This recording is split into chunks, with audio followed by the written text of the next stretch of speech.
अच्छा जी, कल हम जो है सबनेट मास्किंग और आखिर में हमने देखा था class less intra domain routing. Screen show हो रही सबको?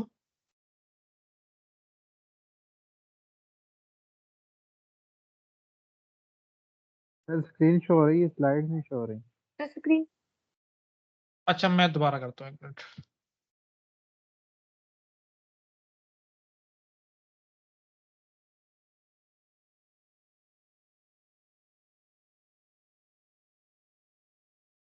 जी अभी जी सर, अब हो रही है। शो हो रही है सर। ठीक है। आज हमने नेक्स्ट फिजिकल लेयर की फंक्शनैलिटी को डिस्कस करना है, जिसको हम बोलते हैं पैकेटाइजिंग। बिल्कुल वैसे ही जैसे हमने डाटा लिंक लेयर पे फ्रेमिंग को डिस्कस किया था, और हमने देखा था कि फ्रेमिंग क्या है कि नेटवर्क लेयर से जो डाटा आता है उसमें डाटा लिंक लेयर अपने हिसाब से सोर्स मैक एड्रेस और डेस्टिनेशन मैक एड्रेस ऐड करके उसको एक कंपैक्ट फॉर्म में तरतीब देती है, जिसको हमने फ्रेम बोला था। बिल्कुल इसी तरह जब डाटा ट्रांसपोर्ट लेयर से, क्योंकि नेटवर्क लेयर के ऊपर ट्रांसपोर्ट लेयर लाई करती है, ट्रांसपोर्ट लेयर से जब शिफ्ट होता है नेटवर्क लेयर पे, तो नेटवर्क लेयर भी उस डाटा को अपने हिसाब से मैनेज करती है। क्या करती है? वो एक हेडर लगाएगी जिसमें source IP address, destination IP address और एक ट्रेलर होगा जिसमें बाकी चीजें होंगी, वो हम अभी देखेंगे कि क्या क्या चीजें होती हैं। तो ये जो एक डाटा का यूनिट बन जाता है कि ओरिजिनल डाटा प्लस जो चीजें नेटवर्क लेयर ने इसके साथ अटैच की हैं, तो इसको हम बोलते हैं कि एक पैकेट क्रिएट हो गया। तो मैंने पहले दिन भी बताया था कि हर लेयर पे डाटा का नाम वो अलग अलग होगा। तो पहले हमने देखा था कि फिजिकल लेयर पे डाटा को हम बिट्स बोल रहे थे, स्ट्रीम ऑफ बिट्स। जैसे हम डाटा लिंक लेयर पे मूव किया तो हमने डाटा को बोला फ्रेम। और अब हम मूव कर गए हैं नेटवर्क लेयर पे, तो हमने यहाँ पे सीखा कि हमने डाटा को यहाँ पे हम बोलते हैं पैकेट्स। तो पैकेटाइजिंग से मुराद है कि वही पैकेट्स को बनाना, इस प्रोसेस को हम कहते हैं पैकेटाइजिंग। तो देखें कैसे होता है। The process of इनकैप्सुलेटिंग the data received from the upper layer, कि जो अपर लेयर से यानी कि ट्रांसपोर्ट लेयर और बाकी लेयर से डाटा रिसीव हो रहा है, उस पे जब नेटवर्क लेयर पे पहुंचेगा तो उनके आपने इनको एप्सुलेट करके एक पैकेट बनाना है, एक फ्रेगमेंट बनाना है, उसको हम बोलते हैं पैकेट। अच्छा, उसमें क्या होगा? एट द सोर्स एंड यानी कि सेंटर साइड पे, एंड सोर्स एंड पे तो ये बनेगा, मैंने बताया था जो एक्शन जो लेयर सेंटर साइड पे परफॉर्म करती है उसका बिल्कुल उल्ट एक्शन वही लेयर रिसीवर साइड पर परफॉर्म करती है। यानी कि अगर ये इनकैप्सुलेट कर रही है नेटवर्क लेयर सेंटर साइड पे, तो रिसीवर साइड पे यही इसको डिकैप्सुलेट करके इसमें से ओरिजिनल डाटा को रिट्रीव करेगी, सोर्स आईपी एड्रेस और डेस्टिनेशन आईपी एड्रेस और बाकी चीजें स्ट्रिप ऑफ कर देगी। तो यही वो कह रहा है कि नेटवर्क सेंटर साइड पे तो उसने अटैच कर दी है, लेकिन डिकैप्सुलेट करेगी द पेलोड ओरिजिनल डाटा को from the network layer packet at the destination receiver side पे। और इस पूरे प्रोसेस को हम पैकेटाइजिंग बोलते हैं, इनकैप्सुलेशन और डिकैप्सुलेशन दोनों चीजें। The source host adds a header, यानी कि सेंटर साइड पैकेट में हेडर ऐड करेगा, that contains the source and destination address, जिसमें सोर्स और डेस्टिनेशन का आईपी एड्रेस होगा, and some other relevant information और कुछ एक्स्ट्रा इंफॉर्मेशन होगी। The destination host receiver side receives the network layer packet, वो पैकेट को रिसीव करेगा कहां से? नीचे इसके लिए मौजूद है data link layer, from its data link layer, अपनी डाटा लिंक लेयर से। उसके बाद क्या करेगा? डिकैप्सुलेट करेगा पैकेट को एंड डिलीवर्स द पेलोड, और पेलोड को डिलीवर करेगा to the corresponding upper layer, जो उसके ऊपर अपर लेयर मौजूद है यानी कि ट्रांसपोर्ट लेयर, उसको मूव करेगा। तो अगर आपने किसी ने ये लेक्चर मिस कर दिया तो मैं बता दूं कि देखो 7 लेयर जो है ना इस तरह अरेंज होती हैं। तो सेंटर साइड पे डाटा इस तरह मूव करता है ऊपर से नीचे, उसके बाद मीडियम आएगा, और मीडियम के बाद जब रिसीवर साइड पे डाटा आएगा तो वो ऊपर मूव करता है। तो अभी हम मौजूद है ये 5th लेयर पे, ये इसके ऊपर मौजूद है ट्रांसपोर्ट लेयर, और करंटली हम पढ़ रहे हैं नेटवर्क लेयर, और इसके नीचे मौजूद है डाटा लिंक लेयर जो हम पढ़ चुके हैं। ये बात कर रहा है कि जैसे ही ये डाटा रिसीवर साइड पे पहुंचेगा तो ये डाटा रिसीव करेगा कहां से? जो इसके नीचे मौजूद है लेयर, डाटा लिंक लेयर से रिसीव करके रिमूव वगैरह करेगा, और उसके बाद ऊपर मौजूद है ट्रांसपोर्ट लेयर, तो उसको हैंड ओवर कर देगा। तो इस तरह ये चीजें यहाँ पे समझाई जा रही है। The router in the path are not allowed to change. अब हमने देखा था कि फिजिकल एड्रेस तो चेंज होता रहता है नोड टू नोड, लेकिन ये हम लॉजिकल एड्रेस की बात कर रहे हैं। तो ये बात कह रहा है कि राउटर जो जितने भी आएंगे, लेट्स से 100 राउटर बीच में आए हैं, are not allowed to change either the source और द डेस्टिनेशन एड्रेस। वो इसके आईपी एड्रेस सोर्स को या डेस्टिनेशन को चेंज नहीं कर सकते। नेक्स्ट पॉइंट देखें, the routers in the path are not allowed to decapsulate. Decapsulate भी नहीं कर सकते, यानी कि उसमें से चीजें निकाल सकें। They receive unless they need to be fragmented. और हम पढ़ेंगे एक चीज होती है फ्रेगमेंटेशन। अगर हाँ फ्रेगमेंटेशन करना हो तो फिर वो चेंज कर सकते हैं इसके डाटा यूनिट को, अदरवाइज नहीं। और फ्रेगमेंटेशन हम देखेंगे क्या होती है। अच्छा, ये आपके पास IPv4 का हेडर है। इसमें से एक आध बार जो है ना, एक क्वेश्चन आया है क्लासेस में से। कहाँ है क्लासेस? ये जो चीजें हैं और ये टाइप ऑफ सर्विस, ये दो इंपॉर्टेंट चीजें हैं। इनमें से क्वेश्चन एक दफा आ चुका है, तो हम इसको देख लेते हैं कि ये क्या है। ये देखो, जो नेटवर्क लेयर ऐड करती है ना हेडर, जिसमें सोर्स आईपी एड्रेस और डेस्टिनेशन आईपी एड्रेस प्लस सम एक्स्ट्राज अभी हम पढ़ के आए, वो ये हेडर है। अब हम ओरिजिनल देखते हैं कि ये क्या क्या चीजें हैं जो नेटवर्क लेयर ओरिजिनल डाटा यानी कि पे लोड के साथ अटैच करती है। तो देखो हेडर पूरा है, उसमें जो पहली हमारे पास फील्ड है। अब हर फील्ड को जो है ना मुख्तलिफ बिट्स में डिवाइड किया गया है। कि देखें वर्जन की फील्ड है, ये 4 बिट्स है, नीचे साइज भी लिखा गया है। पहली फील्ड है वर्जन की, ये बताती है कि कौन से वर्जन का आईपी एड्रेस यूज किया गया है। कि ये नेटवर्क जो है वो IPv4 यूज कर रहा है या IPv6 यूज कर रहा है। तो ये 4 बिट्स की होती है। अच्छा, नेक्स्ट हमारे पास है एच लेंथ यानी कि हेडर लेंथ। अब हम आप देखेंगे कि जो हेडर का साइज है ना, वो वेरी करता है IPv4 की केस में। कम से कम हेडर का साइज हो सकता है 20 बाइट्स,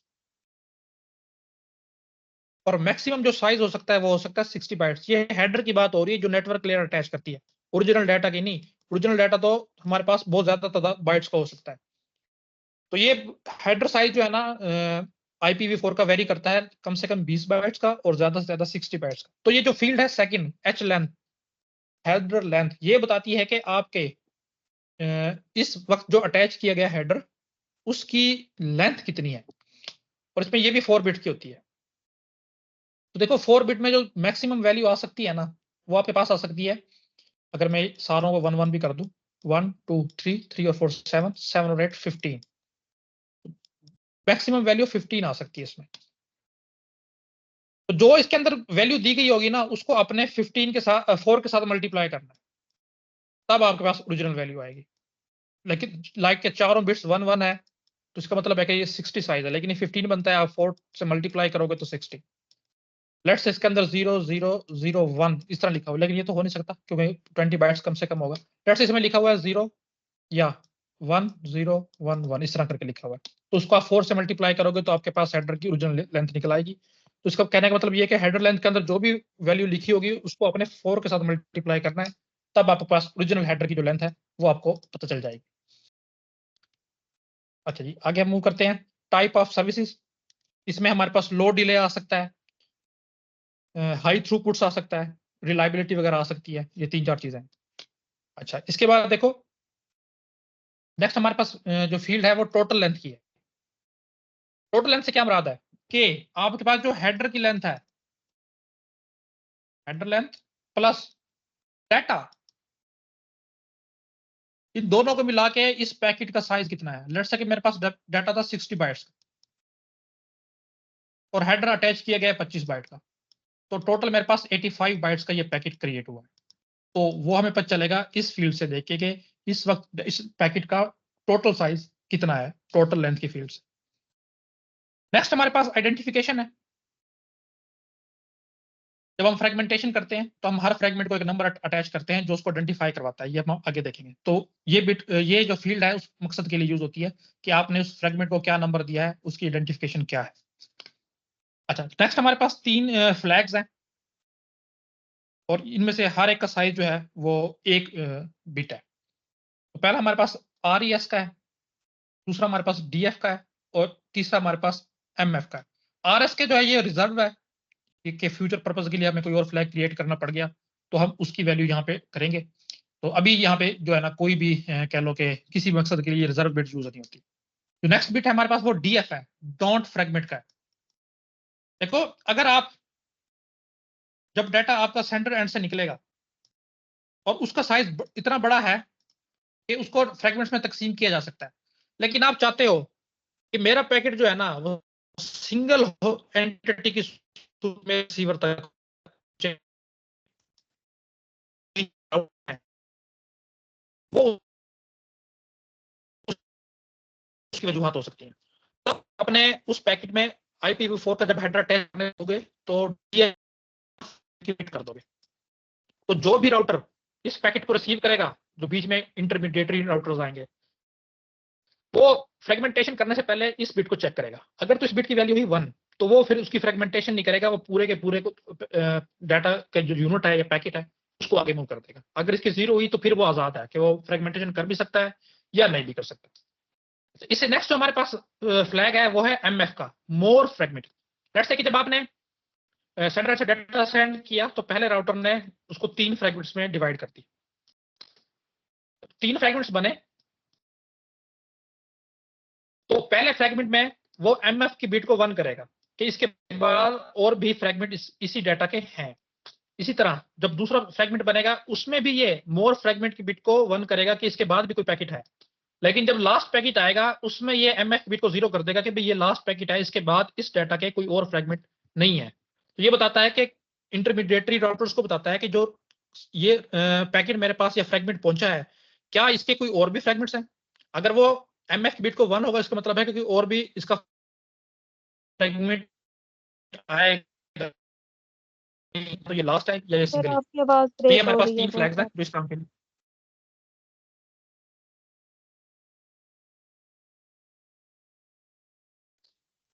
हाँ जी, सबको ब्रेक हो रही है। जी सर। नहीं सर।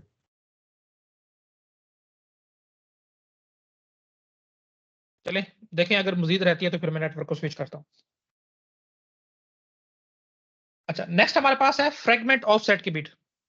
13 बिट्स की होती है। सर डीएफ को रिपीट कीजिएगा, डीएफ को। डीएफ को मैंने बताया है डोंट फ्रेगमेंट। अगर आप चाहते हो कि आपने जो डाटा सेंटर साइड से रिलीज किया है उसको इंटरमीडिएटरी राउटर्स फ्रेगमेंटेशन उसकी ना कर सकें, उसको टुकड़ों में तकसीम करके ना भेजें, बल्कि एज अ सिंगल यूनिट ही भेजें, तब आप राउटर्स को हिदायत देने के लिए कि भी इस डाटा को आपने फ्रेगमेंट नहीं करना, डीएफ की बिट को 1 कर देते हो।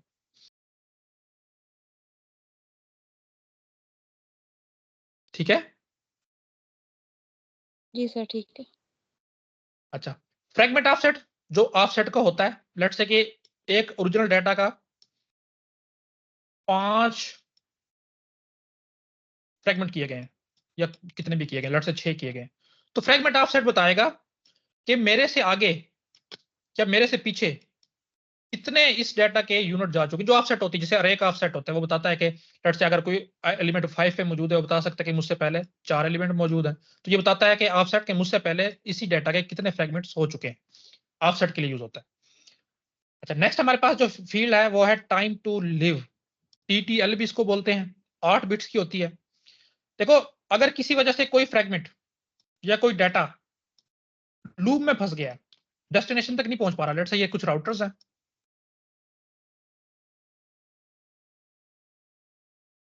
इस तरह करके, और ये रिसीवर था। अब इस राउटर से ये पैकेट इधर आया, इधर से इधर आया, तो किसी वजह से वो इधर नहीं जा सके, इधर आ गया, इधर से दोबारा इधर चला गया, फिर इधर चला गया, यानी कि साइकिल में फंस गया, वो लूप में फंस गया, इधर ही घूमता जा रहा है। तो ये अनयूजुअल ट्रैफिक भी क्रिएट कर रहा है, कंजेशन भी क्रिएट कर रहा है, और ये अपने डेस्टिनेशन तक भी नहीं पहुंच पा रहा। तो इस मसले से बचने के लिए जो है ना, हमने एक टाइम टू लिव फील्ड मुतारिफ करवाई। इसमें हम कोई वैल्यू रख देते हैं, लेट से मैं रख देता हूँ 15, 16 वैल्यू बाय डिफॉल्ट होती है। तो जैसे ही एक फ्रेगमेंट एक राउटर से दूसरे राउटर पे मूव करता है ना, इसकी वैल्यू को हम एक डिक्रीमेंट कर देते हैं। लेट से 16 थी तो 15 हो गई। नेक्स्ट राउटर पे ये मूव करेगा तो 14 हो जाएगी, नेक्स्ट राउटर पे मूव करेगा 13 हो जाएगी।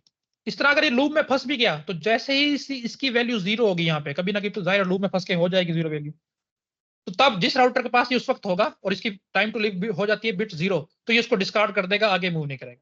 तो time to live bit datagram की लाइफ टाइम को बयान करने के लिए यूज की जाती है कि किसी वजह से अगर वो लूप में फंस गया है तो कितने देर के बाद आपने उसको डिस्कार्ड करना है, तो ये हम बताते हैं टाइम टू लिव की फील्ड में। अच्छा, नेक्स्ट हमारे पास है प्रोटोकॉल। अच्छा, ये प्रोटोकॉल को नेम बताता है कि V4 है, V6 है, इस तरह करके, या कोई और प्रोटोकॉल अगर इसके साथ अटैच हुआ हुआ है, ये हम आगे देखेंगे कि प्रोटोकॉल में क्या क्या चीजें आती हैं।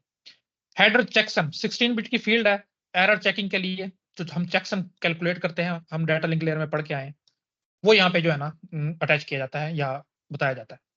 उसके बाद जो मेन चीजें हैं, सोर्स का आईपी एड्रेस, क्योंकि 32 बिट्स का होता है तो 32 बिट्स जगह लेगा। डेस्टिनेशन का आईपी एड्रेस 32 बिट्स का होता है वो, और यहाँ तक जो उसका साइज है ना, वो 20 बाइट्स कंप्लीट हो जाता है। अगर आप काउंट करोगे ना तो 20 बाइट्स कंप्लीट हो गया। इसके बाद आपके पास मजीद कुछ सर्विसेज हैं जो 40 बाइट्स तक जगह घेर सकती हैं। तभी हमने कहा था कि मिनिमम साइज 20 और मैक्सिमम 60। तो ये इतनी चीजें तो हर IPv4 हेडर में होंगी ही होंगी। बाकी कुछ एक्स्ट्रा हैं जो सिनेरियो टू सिनेरियो वेरी करती हैं, और वो सारी अगर आप सारी की सारी शामिल कर लो तो मैक्सिमम साइज 60 बाइट बनता है। तो वो यहाँ पे ना बताई गई हैं कि कौन कौन सी हैं, और ना ही हम उसको पढ़ रहे हैं। तो ये यहाँ पे 40 बाइट्स तक की वो मजीद हो सकती हैं, लेकिन यहाँ तक आपका 20 बाइट्स कंप्लीट हो गया। और इसके बाद डाटा जो आपका ओरिजिनल पेलोड है। तो याद रखना, पेलोड ओरिजिनल डाटा को कहते हैं जो सेंडर ने सेंड किया है। जब सेंडर सेंड करता है अपने कंप्यूटर से, जब वो निकलता है तो उसके साथ कोई चीज अटैच नहीं होती, ये लेयर्स अटैच करती हैं। और एक और बात याद रखना, कोई भी मॉडल है, OSI है, TCP मॉडल है, जो भी है, ये अलग से इंप्लीमेंट नहीं किया जाता। आपके एक मोबाइल में, कंप्यूटर में जो OS इंस्टॉल्ड है, उसकी जिम्मेदारी है कि ये सर्विसेज आपको प्रोवाइड करे। तो ये सारी सर्विसेज आपका ऑपरेटिंग सिस्टम आपको बाय डिफॉल्ट प्रोवाइड कर रहा होता है। PPSC के पॉइंट ऑफ व्यू से दो इंपॉर्टेंट चीजें हैं इसमें। एक तो यही कि साइज कितना है, ये मैंने अलग से लिख दिया है, और मैक्सिमम साइज कितना हो सकता है IPv4 पैकेट्स का, यानी कि टोटल हेडर लेंथ जितनी भी है 60 बाइट्स प्लस डाटा, दोनों को मिला के मैक्सिमम साइज इसका हो सकता है 65,535 बाइट्स, जो कि 2⁻16 होता है मेरे ख्याल में। तो ये हमारे पास था पैकेटाइजिंग और IPv4 का हेडर।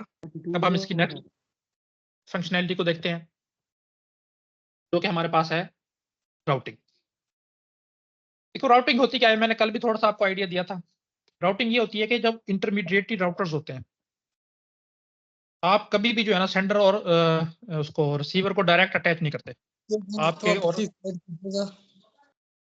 क्या चीज? पिछली स्लाइड कीजिएगा एक मरतबा।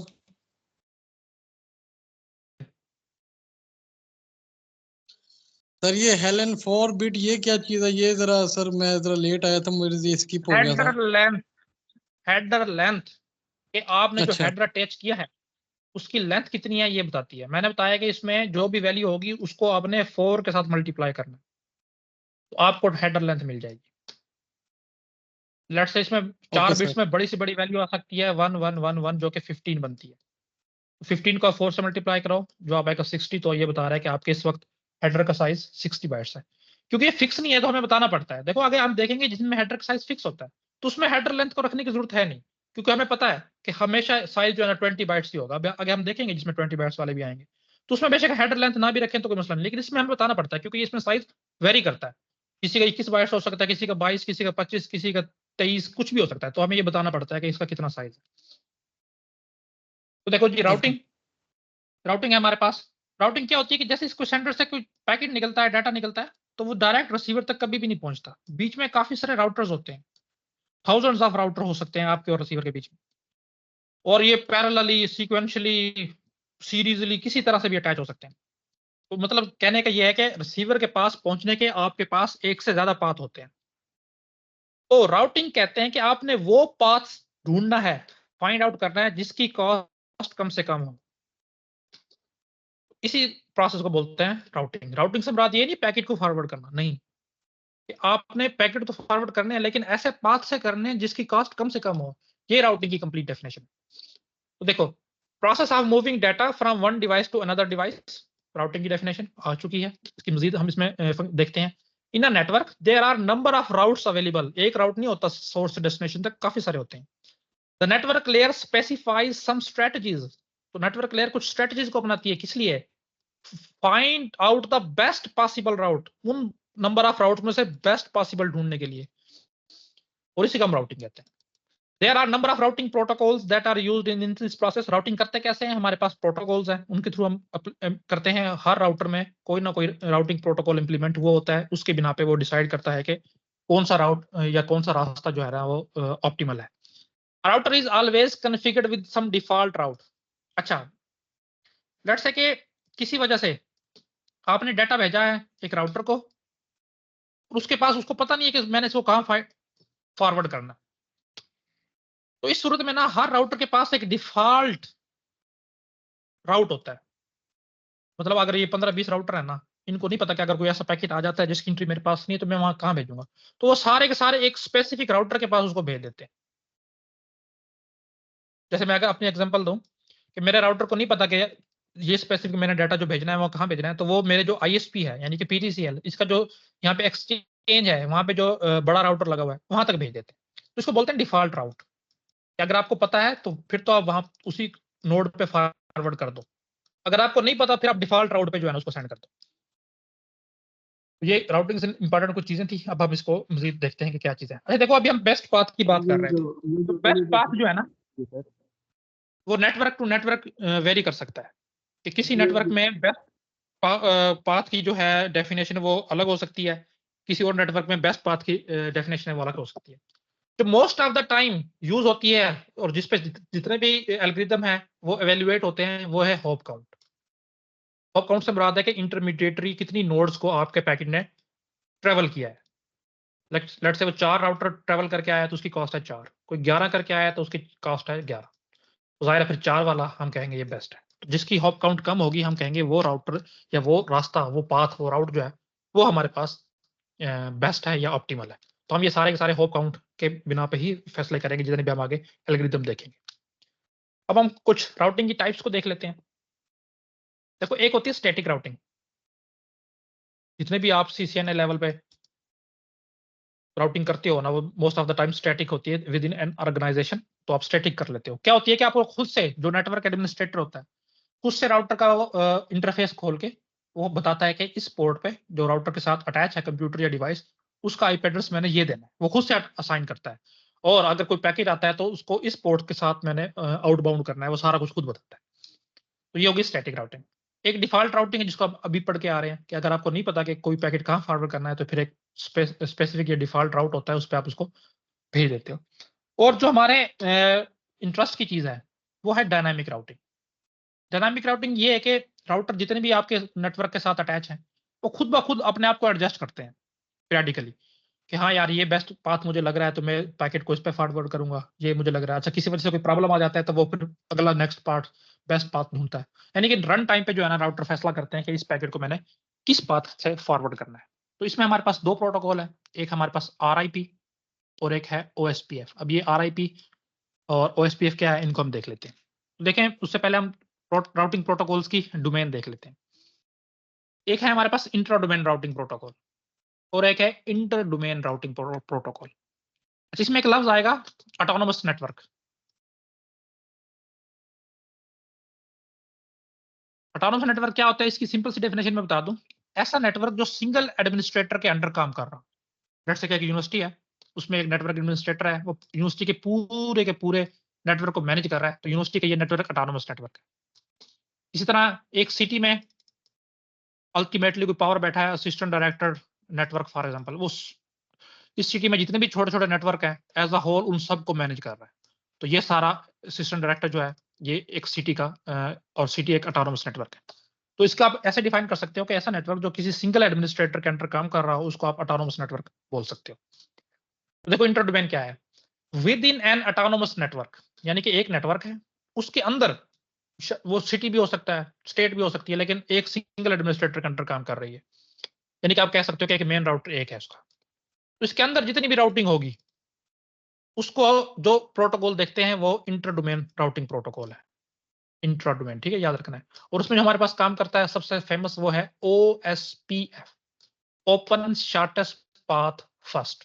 इसको भी हम देखेंगे क्या है। सेकंड हमारे पास कैटेगरी है इंटर डोमेन। ये होती है जब आपने एक कंट्री से दूसरे कंट्री में भेजना हो, एक कॉन्टिनेंट से दूसरे कॉन्टिनेंट भेजना हो, एक स्टेट से दूसरे कॉन्टिनेंट, यानी कि ये एक नेटवर्क है जो एक ऑटोनोमस नेटवर्क है, ये एक अलग ऑटोनोमस नेटवर्क है। इन दोनों के बीच में आपने राउटिंग करवानी है, तो जब जो राउटिंग प्रोटोकॉल इसमें हमारी हेल्प करते हैं वो है इंटर डोमेन राउटिंग प्रोटोकॉल। तो देखो लिखा हुआ है between the autonomous networks. BGP इसमें यूज होता है, बॉर्डर गेटवे प्रोटोकॉल, ये भी हम देखेंगे क्या होता है। तो अब हम शुरू करते हैं अपने राउटिंग प्रोटोकॉल को। देखें, पहले हमने देखा था कि राउटिंग इंफॉर्मेशन यानी कि RIP RIP प्रोटोकॉल क्या है, इसको हम देखते हैं ये क्या है। पहली बात पॉइंट जो आपने याद रखना है, मेन 2 कैटेगरीज हैं राउटिंग प्रोटोकॉल्स की। एक है डीवीआर, डिस्टेंस वेक्टर राउटिंग, और एक है आपके पास लिंक स्टेट राउटिंग, एलएसपी उसको बोलते हैं, लिंक स्टेट राउटिंग प्रोटोकॉल। तो ये क्या होता है मैं बताता हूँ आपको। तो आपने फिलहाल ये याद रखना है कि आरआईपी जो है वो डीवीआर के ऊपर काम करता है, यानी डिस्टेंस वेक्टर राउटिंग में। अब डिस्टेंस वेक्टर राउटिंग में होता क्या है? डिस्टेंस वेक्टर राउटिंग कहता है कि कोई टाइम होगा, let's say 5 second, 10 second, 15 second, 20 second, उसके बाद एक नेटवर्क में जितने भी राउटर्स हैं वो एक दूसरे के साथ अपनी अपनी लेटेस्ट इंफॉर्मेशन एक्सचेंज करेंगे। बेशक कोई चेंज आया है नहीं आया, किसी भी राउट में कोई कंप्यूटर नया अटैच हुआ है नहीं हुआ, कोई रिमूव हुआ है नहीं हुआ, एक स्पेसिफिक टाइम पीरियड होगा, उसके बाद लाजमी तौर पे सारे राउटर्स को एक दूसरे के साथ जो है ना अपनी इंफॉर्मेशन शेयर करनी पड़ेगी। अच्छा, ये बात याद रखनी है, मैंने कल भी बताया था कि राउटिंग पॉसिबल तब होती है कि जितने भी राउटर्स आपके राउटर के साथ अटैच हैं या जितने भी नेटवर्क आपके नेटवर्क के साथ अटैच है ना, वो सारे एक दूसरे के साथ अपनी राउटिंग इंफॉर्मेशन शेयर करते रहते हैं। तो यही हमारे पास राउटिंग की एक बैकबोन है कि जितने भी राउटर्स हैं वो अपने इंफॉर्मेशन शेयर करते हैं। तो करेंगे तो जरूर, लेकिन स्ट्रेटजी अलग अलग है। डिस्टेंस वेक्टर राउटिंग कहता है कि बेशक कोई चेंज आया है नेटवर्क की टोपोलॉजी में, नहीं आया, आपने स्पेसिफिक टाइम पीरियड के बाद लाजमी तौर पे अपनी जो है इंफॉर्मेशन अपने तमाम नेबर्स राउटर के साथ शेयर करनी ही करनी है। ये डीवीआर का काम है। जितने भी डीवीआर पे काम कर रहे होंगे सारे इसी तरह से काम करेंगे। उनमें से हम एक स्पेसिफिक जो हमारे कोर्स का हिस्सा है वो है आरआईपी, यानी कि राउटिंग इंफॉर्मेशन प्रोटोकॉल, वो डीवीआर पे काम करता है। तो फिर एक टर्म यूज होती है एडमिनिस्ट्रेटिव डिस्टेंस। एडमिनिस्ट्रेटिव डिस्टेंस कहा जाता है कि लेट्स से कि काफी सारे राउट्स आपके पॉसिबल हैं एक राउटर्स के साथ। अब लेट्स से ये राउटर कह रहा है कि मैं आपको डेस्टिनेशन तक, ये मेरा सोर्स राउटर है जहां से अभी करंटली मेरे पास पैकेट है, तो ये राउटर ए है, ये लेट्स से बी है, और ये कहीं पे डेस्टिनेशन डी मेरे यहाँ पे मैंने भेजा है। अब ए कह रहा है कि मैं आपको डेस्टिनेशन पे लेके जाऊंगा 50 कॉस्ट में लेट्स से, और बी कह रहा है कि मैं आपको डेस्टिनेशन में लेके जाऊंगा लेट्स से 45 कॉस्ट पे। अब मैं अन्य बात जो है ना बी की बात नहीं मान लूंगा कि ठीक है यार बी लेस कॉस्ट में कह रहा है तो मैं इसके थ्रू चला जाऊं, नहीं, मैं देखूंगा कि यार ए ने लास्ट टाइम या प्रीवियस हिस्ट्री इसकी देखूंगा कि ये कितनी दफा सच बोलता है। हो सकता है मुझे 50 कह दे और लेके चला जाए 70 में, और हो सकता है बी मुझे 45 कहे और लेके जाए 90 में, या हो सकता है कि ए ने 50 कहा है वो 50 में ही लेके जा रहा है, बी ने 45 कहा है वो हो सकता है 45 में लेके जा रहा हूं। तो हर किसी की ना एक ट्रस्टनेस की या ट्रूथनेस की वैल्यू होती है हर राउट की। तो जो हम डिसाइड करते हैं कि यार हाँ अगर इसकी बात मैं मानूंगा तो इसकी ये वैल्यू है तो इस पर मैं ट्रस्ट कर सकता हूँ, और अगर इसकी बात मानूंगा तो उसकी ये वैल्यू, इस पर मैं ट्रस्ट कर सकता हूँ। तो इसको हम जाहिर करते हैं एडी के साथ, एडमिनिस्ट्रेटिव डिस्टेंस के साथ। हर राउटर के साथ ये अटैच होगी एक वैल्यू, जिस भी राउटर की एडी वैल्यू लोअर होगी उस पर हम ज्यादा ट्रस्ट करते हैं, और जिसकी हाई होगी इसका मतलब है वो लेस ट्रस्टी है, उस पर कम ट्रस्ट किया जाता है। तो एडी वैल्यू आपको ट्रस्टनेस की, किसी भी राउट की पाथ की जो है ना ट्रस्टनेस वैल्यू को बताती है कि अगर आप इस पाथ से जाओगे तो वाकई ही आप इतने कॉस्ट में पहुंच जाओगे। तो किसी भी राउटर को जब हम एवेलुएट करते हैं एल्गोरिदम को, तो उसकी एडमिनिस्ट्रेटिव डिस्टेंस दिया जाता है ताकि एवेलुएट करने वाले को अंदाजा हो सके ये कितना सच बोला जा रहा है या कितना ट्रस्ट है इस राउट के साथ। तो 120 है इसकी वैल्यू। अब हम बाकी भी देखेंगे, उसके साथ कंपेयर करेंगे कि लेट्स से एक ही नेटवर्क में एक राउटर पे काम कर रहा है आरआईपी और एक पे काम कर रहा है ओएसपीएफ। आरआईपी 120 है, लेट्स से इसकी 90 है, और ये कह रहा है कि मैं आपको 45 में लेके जाता हूँ, ओएसपीएफ कह रहा है कि मैं आपको 47 में लेके जाता हूँ, लेट्स से थोड़ा बहुत फर्क है, या ये भी कह रहा है 45 में, तो मैं हमेशा ओएसपीएफ की बात मानूंगा क्योंकि इसकी एडी वैल्यू कम है। अच्छा, कौन से पोर्ट नंबर पे काम करता है ये? 520 एमसीक्यूज के हवाले से इंपॉर्टेंट है कि राउटिंग इंफॉर्मेशन प्रोटोकॉल 520 पे काम करता है। बहुत इशू है, ये एडी वैल्यू दोबारा बता दें प्लीज। यार बताया तो है सर जी मेरा देखो नेट का इशू आवाज कट रही थी आपकी, प्लीज एक बार फिर बता दें। ठीक है, एडमिनिस्ट्रेटिव डिस्टेंस किसी भी राउट की कह लो कि एतमाद को जाहिर करता है कि लेट्स से ये राउटर कह रहा है ना मैं आपको डेस्टिनेशन पे लेके जाऊंगा इतनी कॉस्ट पे, तो पहले मैं उसकी एडी वैल्यू देखूंगा, और ये राउटर कह रहा है कि मैं आपको इतने में लेके जाऊंगा, मैं इसकी भी एडी का वैल्यू देखूंगा।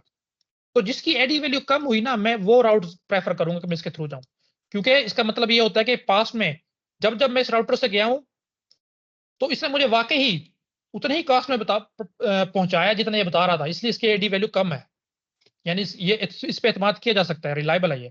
और जिसकी एडी वैल्यू हाई होती है तो वो मुझे पता होता है कि पास्ट में जब मैं इससे गया था तो इसने कहा तो 50 था लेकिन इसने 51 में पहुंचाया था, 52 में पहुंचाया था, 53 में पहुंचाया था। तो ये हर राउट की जो होती है ना, एक एडी वैल्यू हम मेंटेन रखते हैं, ताकि जब हम नेक्स्ट टाइम इसी राउट का यूज करें तो हमें पता हो कि लास्ट टाइम जो है ना मेरे साथ ये हाल हो गया था, तो इस दफा मैं किसी और राउट से जिसकी एडी वैल्यू कम है उससे जाऊं। ये एडमिनिस्ट्रेटिव डेंसेस इस सूरत में यूज होता है। अच्छा, होप काउंट मैक्सिमम 15 है, ज्यादा से ज्यादा ये अलाउ करता है कि आप 15 राउटर्स से गुजर सकते हैं। अगर उसके बाद नहीं गुजर सकते तो टीटीएल एक्सपायर हो जाएगा और आपका पैकेट जो है वो डिस्कार्ड कर दिया जाएगा। तो कुछ इसके फीचर्स हैं, ये हम देख लेते हैं। जहां पे जिसको नहीं समझ आ रहा होगा मुझे रोक लेगा, बाद वाले सामने रखना कि सर बाद में क्वेश्चन करेंगे, क्योंकि उस वक्त समझ नहीं आती कि मैंने किस कॉन्टेक्स्ट में बात की थी, तो फौरन मुझे इंटरप्ट कर लिया करें। Updates of the network are exchange periodically. पहला पॉइंट, जरूरी नहीं है चेंज आए तब करो। लेट्स से मैंने 10 सेकंड का टाइम रख दिया, तो 10 सेकंड के बाद हर राउटर अपने नेबर राउटर्स के साथ इंफॉर्मेशन को एक्सचेंज करेगा ही करेगा। सेकंड, अपडेट्स यानी कि routing information are always broadcast. Broadcast से मुराद है कि एक राउटर है, इसके साथ 5 राउटर्स अटैच हैं, तो ये 5 के 5 राउटर्स को अपनी लेटेस्ट इंफॉर्मेशन शेयर करेगा।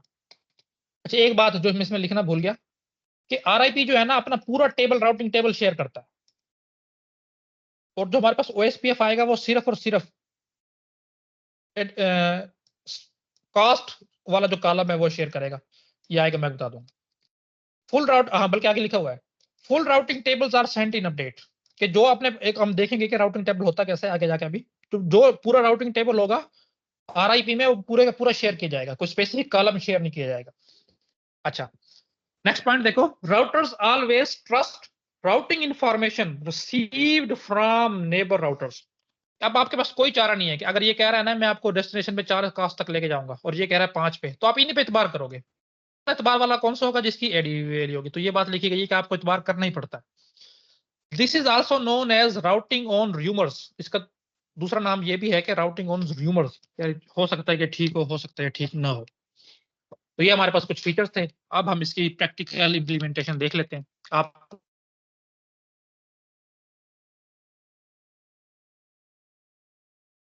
स्टेशन इनिशियली अपना अपना राउटिंग टेबल बनाया हुआ है। तो देखो कैसे बनता है। लेट्स से ये अपना राउटिंग, अच्छा एक बात मैं बताना भूल गया, जो आरआईपी है मैंने अलग से लिखा हुआ है, बेलमैन फोर्ड एल्गोरिथम पे काम करता है। तो एक मशहूर हमारे पास एल्गोरिथम है शॉर्टेस्ट पाथ फाइंड करने के लिए, बेलमैन फोर्ड का, और एक हमारे पास डायकेस्ट्रा है। तो आरआईपी जो है या डीवीआर जो है वो बेलमैन फोर्ड एल्गोरिथम पे काम करता है, और जो हमारे पास ओएसपीएफ आएगा या लिंक स्टेट राउटिंग प्रोटोकॉल आएगा वो काम करेगा डायकेस्ट्रा पे। तो ये इंपॉर्टेंट पॉइंट्स है, इसलिए अलग लिखा गया है। सबसे पहले आपकी नजर इस पे जाए।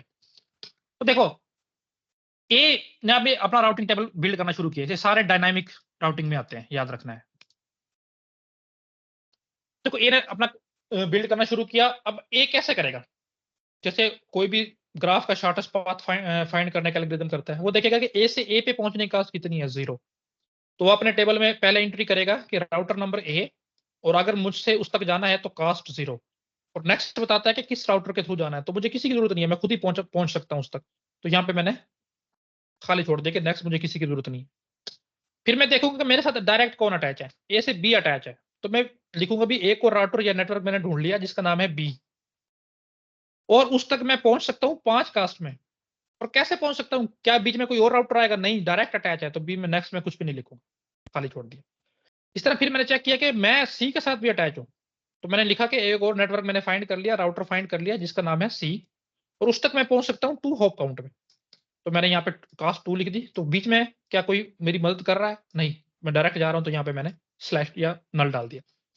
तो उसके बाद मैंने देखा कि मेरा राउटर एक और राउटर के साथ अटैच है जिसकी नाम है डी। तो मैंने एक और एंट्री कर ली कि एक और नेटवर्क मैंने फाइंड कर लिया जिसका नाम है डी, जिस पे मैं 3 कास्ट के साथ पहुंच सकता हूँ, और उसको साथ भी मैं डायरेक्ट अटैच हूँ, तो मुझे किसी की जरूरत नहीं है।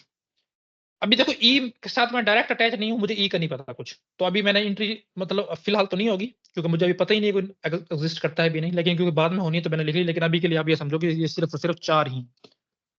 अच्छा, अब क्या होगा कि लेट्स से 15 सेकंड का टाइम गुजरा, सारे राउटर जो इसके साथ अटैच है ना अपनी अपनी इंफॉर्मेशन शेयर करेंगे इसके साथ। लेट्स से बी ने भी की, सी ने भी की, मैं सिर्फ एक ही ले रहा हूँ, सारों के साथ इस तरह ही बनेगा, मैं सिर्फ एक का बना के दिखाऊंगा आपको। तो 15 सेकंड गुजरने के बाद सबने अपनी इंफॉर्मेशन इसके साथ शेयर कर दी, बी ने भी की, सी ने भी, डी ने भी, ई ने भी। अब बी ने इसका पूरे का पूरा टेबल इसके पास भेज दिया। तो ये सबने इससे टेबल यहाँ आ गया है।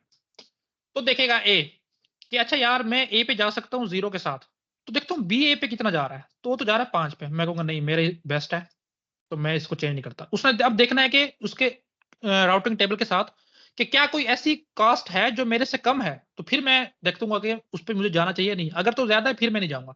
तो पहले उसने ए के साथ मैच किया, तो ए की इसकी करंट कास्ट थी 0, और जो बी ए पे लेके जा रहा था वो कास्ट थी 5, तो कहेगा नहीं ये 0 वाला ठीक है, इसमें मैं चेंज नहीं करता। फिर वो बी को करेगा, वो कहेगा अगर देखो बी है 5 और इधर है बी 0, तो इसका मतलब है ये डायरेक्ट लिंक है। अगर डायरेक्ट लिंक नहीं भी होगा, मैं आगे बताऊंगा ये इस तरह कैसे फाइंड करेगा डायरेक्ट लिंक है, तो इसमें ये कोई चेंज नहीं करेगा।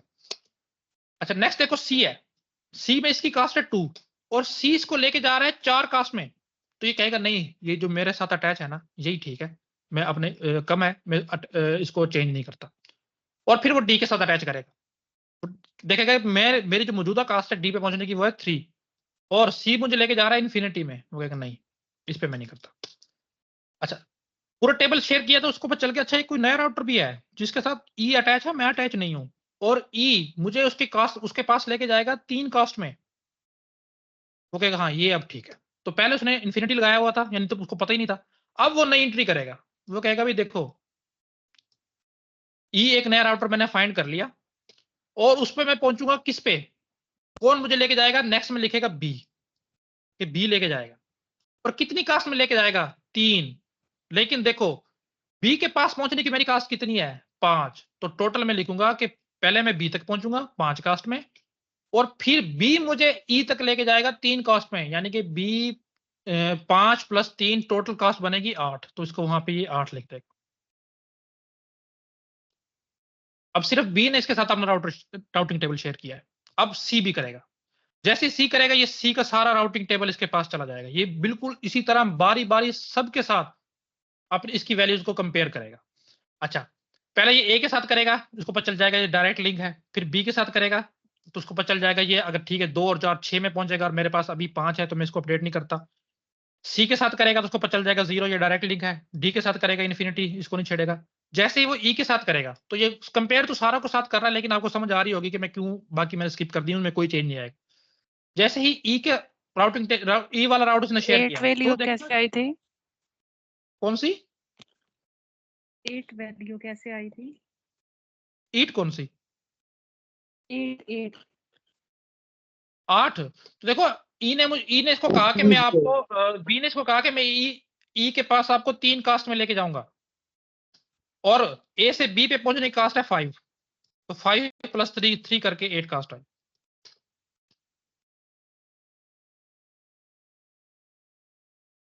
अच्छा जी जैसे सी ने शेयर किया ईच एंड एंट्री कंपेयर की जाएगी, कोई भी चेंज नहीं आएगा, लेकिन जैसे ही आखिरी एंट्री कंपेयर करेगा उसको पता चल जाएगा कि ई मुझे लेके जा रहा है 4 कास्ट में, लेकिन देखो सी के पास पहुंचने की मेरी कास्ट कितनी है, वो है 2, तो 2 + 4 ई के पास पहुंचने की मुझे नई कास्ट मिल गई 6।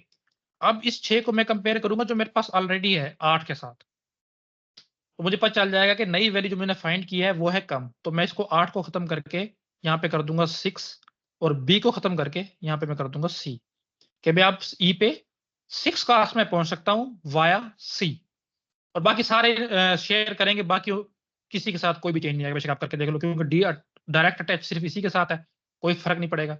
ई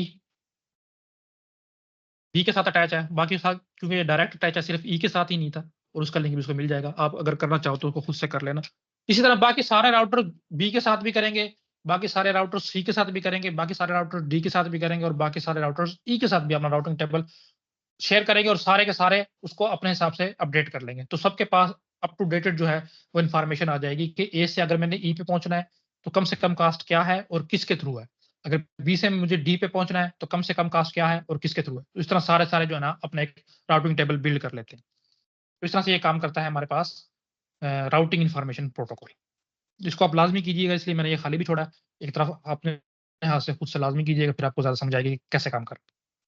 अच्छा डीवीआर जो है ना हमारे पास डिस्टेंस वेक्टर राउटिंग, उसमें एक प्रॉब्लम आता है, काउंट टू इन्फिनिटी इसको बोलते हैं। तो देखो डीवीआर में एक मसला है हमारे पास, क्या मसला है कि इसका डिजाइन ऐसे किया गया है कि इसमें जो बैड न्यूज है ना वो स्लो ट्रेवल करती है, और जिसमें गुड न्यूज है या पॉजिटिव न्यूज है वो फास्ट ट्रेवल करती है। अब गुड न्यूज और बैड न्यूज से क्या मुराद? गुड न्यूज क्या क्या ये है कि लेट से एक राउटर ने जो है ना किसी और नेटवर्क में पहुंचने का शॉर्टेस्ट पाथ ढूंढ लिया है, तो वो एक्साइटमेंट में ना जल्दी जल्दी सबको बता देगा कि मैंने एक नया पाथ ढूंढ लिया, पहले से लेट से 10 थी, अब मैंने 5 वाला ढूंढ लिया। वो सबको बताएगा, जैसे हम नहीं करते कोई एफिशिएंसी मारने के लिए, नंबर बनाने के लिए, तो वो सबको जल्दी जल्दी बता देगा। और बिल्कुल इसी तरह अगर उसने देखा है कि पहले मैं किसी राउटर पे 10 नेटवर्क में 10 कास्ट पे पहुंच रहा था और अब मैं पहुंच रहा हूँ 12 में, तो पहले कहेगा मैं देखता हूँ कि मेरे पास कोई गुड न्यूज है पहुंचाने के लिए, अगर तो है मैं पहले वो सेंड कर दूं, और अगर नहीं है तो फिर आखिर में वो बैड न्यूज को सेंड करता है। तो गुड न्यूज और बैड न्यूज से ये मुराद है कि ऐसा लिंक उसने ढूंढ लिया जिसकी कास्ट कम है तो वो गुड न्यूज है, और ऐसा लिंक उसने ढूंढ लिया है जिसकी कास्ट मजीद बढ़ गई है पहले से, तो वो उसके लिए बैड न्यूज है। तो डीवीआर में प्रॉब्लम ये है कि हमारे पास जो गुड न्यूज है वो जल्दी ट्रेवल करती है और जो बैड न्यूज है वो स्लो ट्रेवल करती है। तो अब इससे प्रॉब्लम क्या होता है? देखो, ए का मैं राउटिंग टेबल बनाने लगा हूं, तो मुझे पता चला कि ए सिर्फ और सिर्फ बी के साथ अटैच है और उसकी कास्ट है 1। तो यहाँ पे मैं बी लिख रहा हूँ और यहाँ पे मैं कास्ट लिख रहा हूँ और यहाँ पे मैं नेक्स्ट लिख रहा हूँ, तो नेक्स्ट कोई भी नहीं है। अच्छा, थोड़ी देर के बाद बी ने इसके साथ अपना राउटिंग टेबल शेयर किया, तो बी ने इसको कहा कि एक नया राउटर है या नेटवर्क है सी, उस पर मैं लेके जा सकता हूँ आपको 1 कास्ट में।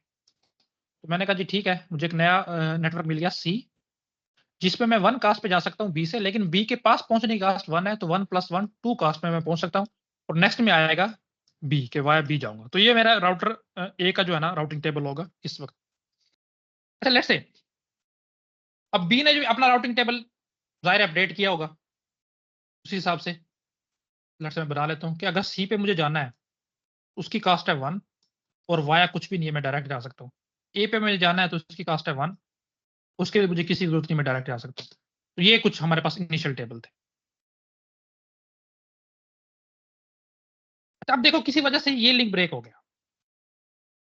अब ये लिंक ब्रेक हो गया तो बी को पता चल गया कि मैं सी पे नहीं जा सकता, तो वो सी को इन्फिनिटी कर देगा।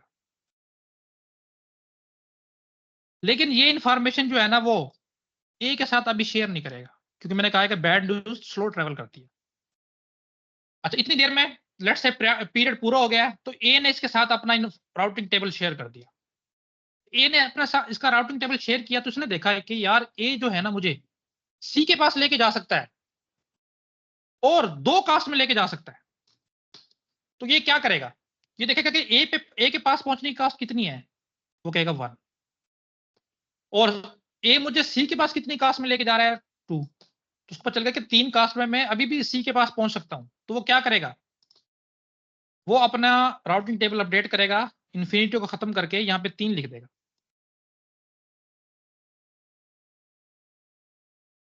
अब इसने जो है ना अपनी इंफॉर्मेशन राउटिंग टेबल शेयर करना तो इसने कर दिया। अच्छा, अब जाहिर है पहले भी ए जो है वो बी के थ्रू ही जा रहा था सी के पास। अब जैसे ही सी ने अपना राउटिंग टेबल इसके साथ शेयर किया तो ये आप देखेगा कि यार अब जो है ना सी मुझे बी जो है सी के पास 3 कास्ट में लेके जा रहा है, और बी के पास पहुंचने की मेरी अपनी कास्ट है 1, उसका मतलब है कि 1 + 3 4 कास्ट हो गई है। तो वो इसको अपडेट करके 1 से 4 कर देगा, क्योंकि इसके पास राउट यही थी, इसी के थ्रू तो वो जा रहा था। सॉरी, ये बी नहीं, सी के पास, इसको बी के पास तो उसकी कास्ट 1 ही थी सी वाले फोल्डर में, क्योंकि सी के थ्रू बी के थ्रू जा सकता था वो सी पे। तो अब बी कह रहा है कि पहले मैं आपको 1 में लेके जा रहा था, लेकिन अभी मैं जो है ना आपको 3 कास्ट में लेके जाऊंगा, तो 1 + 3 4 हो गई। जैसे इसने अपना राउटिंग टेबल दोबारा बी के साथ शेयर किया तो अब भी देखेगा कि यार ये मुझे अभी भी सी के पास लेके तो जा रहा है, लेकिन 4 कास्ट में लेके जा रहा है। तो 4 कास्ट ये हो गई, और ए के पास पहुंचने की मेरी अपनी कास्ट है वो 1 हो गई, तो 4 + 1 5 हो गई, तो वो इसको 5 कर देगा। तो आपको समझ आ रहा होगा कि ये इन्फिनिटी लूप में फंस गया, क्योंकि देखो इसको पता ही नहीं है कि किसी वजह से लिंक ब्रेक हो गया था, और क्योंकि बैड न्यूज ने लेट ट्रेवल करना था उससे पहले ही ए ने जो है ना इसको अपनी इन्फॉर्मेशन दे दी कि आप इन्फिनिटी आपकी हो गई थी, लेकिन देखो मेरे थ्रू आप जा सकते हो, लेकिन उसको ये नहीं पता कि इसी के थ्रू जा रहा था पहले भी वो। तो इस तरह का प्रॉब्लम आ जाता है डीवीआर में, और इसको हम बोलते हैं काउंट टू इन्फिनिटी प्रॉब्लम। तो इसमें दोनों राउटर्स को पता ही नहीं चलता, ये जितने भी राउटर्स होते हैं, कि एक लिंक डाउन हो गया था वो इसी तरह बढ़ता जाता है कास्ट 5 से, फिर आपने पैटर्न नोट कर लिया होगा 5 से 8 हो जाएगा, फिर 13 14 15 इस तरह ये जाएगा। तो इसको हम बोलते हैं काउंट टू इन्फिनिटी प्रॉब्लम। उससे बचने के कुछ तरीके भी हैं, वो आज की आपकी पहली असाइनमेंट है कि काउंट टू इन्फिनिटी प्रॉब्लम को अवॉइड कैसे किया जा सकता है, आप बताओ। अच्छा, नेक्स्ट हमारे पास जो प्रोटोकॉल है वो है ओपन शॉर्टेस्ट पाथ फर्स्ट, यानी कि OSPF, सॉरी प्रोटोकॉल कह रहा हूँ, एल्गोरिथम। तो जैसे वो बेस करता था DVR पे, तो ये हमारे पास बेस करता है LSP पे, लिंक स्टेट राउटिंग प्रोटोकॉल पे। और इसमें मैंने पता नहीं क्यों नहीं लिखा, चलो अच्छा। और LSP जो प्रोटोकॉल है ना, वो ट्रिगर्ड अपडेट पे काम करता है, periodically नहीं करता, ट्रिगर्ड अपडेट पे काम करता है। अब ट्रिगर्ड अपडेट से क्या मुराद है कि एक राउटर या एक नेटवर्क दूसरे राउटर या नेटवर्क के साथ सिर्फ उसी सूरत में अपनी राउटिंग इंफॉर्मेशन शेयर करेगा जब उसमें कोई चेंज आएगा, यानी कि कोई टोपोलॉजी में चेंज आया, कोई नया नेटवर्क ऐड हो गया, कोई लिंक डाउन हो गया है, कोई कंप्यूटर उसमें से रिमूव हो गया है, इस तरह करके जो चेंजेस आते हैं। हम लोग देखा था कि पहले वाला periodically कर रहा था, लेकिन उसमें सिर्फ उसी वक्त होगा जब ट्रिगर्ड होगा, यानी कि कोई चेंज आएगा उस वक्त हम ट्रिगर करेंगे कि हाँ अब आप जो है ना आगे इसको शेयर करो। तो जितने भी लिंक स्टेट राउटिंग प्रोटोकॉल हैं वो ट्रिगर्ड अपडेट पे काम करते हैं। अच्छा, इसकी एडी वैल्यू 110 है, तो इसका मतलब है इसकी ट्रस्टनेस वैल्यू ज्यादा है। अगर एक ही नेटवर्क में एक पे OSPF अप्लाई हुआ है राउटर पे कहीं पे, और एक जगह पे डिस्टेंस वेक्टर राउटिंग है और सेम आपको होप काउंट दे रहे हैं, तो हमेशा आप वो ऐसे राउटर का इंतखाब करोगे जिसपे OSPF इंप्लीमेंट हुआ हो। पोर्ट नंबर 89 पे काम करता है हमेशा ये। हेलो मैसेज इसमें एक टर्म यूज की जाती है। अब ये है कि लेट से ठीक है, वो अपना राउटिंग इंफॉर्मेशन तो शेयर नहीं करते, लेकिन ये बताने के लिए कि स्टिल में अभी इस नेटवर्क ये लाइव है, इसमें किसी किस्म का कोई चेंज नहीं, डाउन नहीं आया, तो हर राउटर दूसरे राउटर के साथ एक स्पेशल मैसेज शेयर करता है। देखो ये राउटिंग इंफॉर्मेशन की बात नहीं हो रही, सिर्फ ये बताने के लिए कि मैं अभी भी जिंदा हूं, अभी इस नेटवर्क में मौजूद हूं, मैं भी इस नेटवर्क का पार्ट हूं। हर राउटर दूसरे राउटर के साथ एक मैसेज शेयर करता है, उसको हम बोलते हैं हेलो पैकेट या हेलो मैसेज।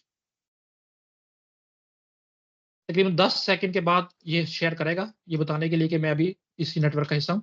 और अगर एक राउटर दूसरे राउटर से 40 सेकंड तक हेलो मैसेज रिसीव ना करे, तो वो डिक्लेयर कर देता है कि ये लिंक डाउन हो चुका है। तो ये हेलो मैसेज की इंपॉर्टेंस है। हेलो टाइमर क्या है? 10 सेकंड का टाइम मैंने बता दिया है कि जितने टाइम में लाजमी एक राउटर को दूसरे राउटर के साथ हेलो मैसेज पैकेट जो है वो करना होता है एक्सचेंज। और डेड टाइमर 40 सेकंड है, यानी कि अगर इस टाइम लिमिट के दौरान एक राउटर ने दूसरे राउटर के साथ अपने हेलो मैसेज शेयर नहीं किया, तो हम उस राउटर को डाउन डिक्लेयर कर देते हैं। तो ये इसको हम डेड टाइमर बोलते हैं। तो ये कुछ टर्म्स है जो आपने याद रखनी है एमसीक्यू के पॉइंट ऑफ व्यू से। ये बेस करता है ओपन शॉर्टेस्ट पाथ फर्स्ट हमेशा डाइकेस्ट्रा एल्गोरिथम पे। ये मैंने पता नहीं क्यों नहीं ऐड किया, मैं इसको ऐड कर देता हूँ उसके बाद ना, क्लास के बाद जब आपके साथ शेयर करूंगा।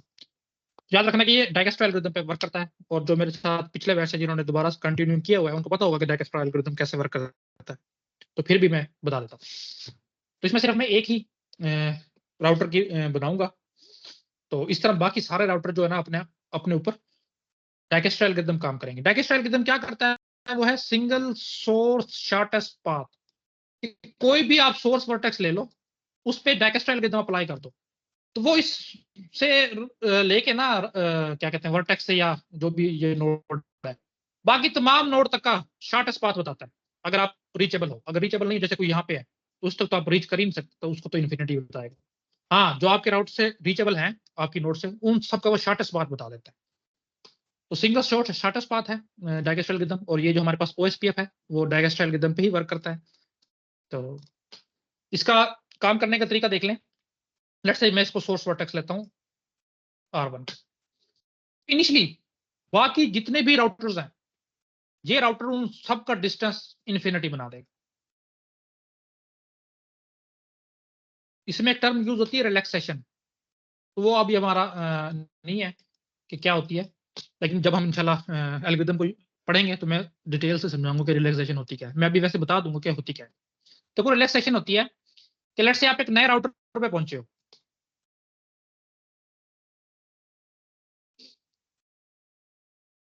इस तरह बना लेता हूँ कि देखो पहले मैं राउटर A से राउटर B तक पहुंचा हुआ था लेट्स से 5 कास्ट में, और अब मैं पहुंचा हूं किसी और राउटर्स के थ्रू, और उसकी कास्ट लेट्स से इस तक पहुंचने की 2 थी, और ये मुझे आगे एक कास्ट में लेके गया, टोटल 3।